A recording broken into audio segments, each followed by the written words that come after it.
Bonjour à tous, revue de presse très économique aujourd'hui. On commence avec Libération et le coup de pouce de Merkel. Une manière de désigner l'accord trouvé hier à Berlin entre ministres français et allemands des finances. En ligne de mire, une coopération pour des projets d'investissement en zone euro.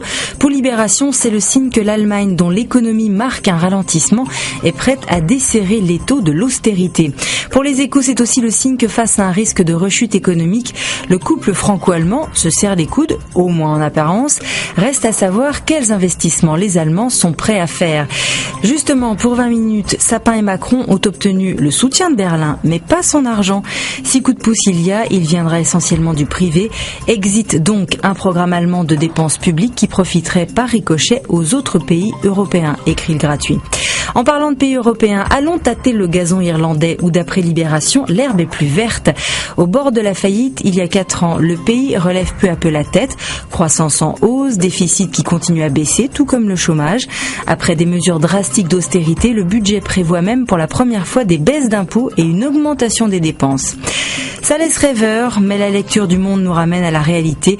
On y apprend que le commerce, premier créateur d'emplois en France, commence à en détruire. La tendance est apparue en 6 mois. En cause, la crise bien sûr, notamment dans la grande distribution où la guerre des prix et des marges n'incite pas à embaucher. Dans ce marasme, on peut se dire que l'inauguration de la fondation Louis Vuitton nous met la tête dans les nuages, si l'on en croit le Figaro, qui salue le chef-d'œuvre imaginé par Franck Gehry, un bâtiment d'une prouesse technique sans précédent.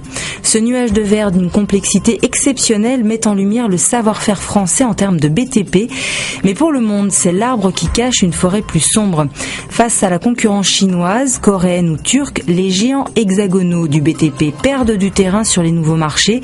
Même dans le secteur des ponts, qui a longtemps été notre force, la France n'est plus le concepteur génial et respecté dans le monde entier. Tiens, en parlant de respect, on sort de l'économie pour parler éducation. Aujourd'hui en France s'intéresse aux punitions. Une étude révèle que 84% des parents avouent y avoir recours.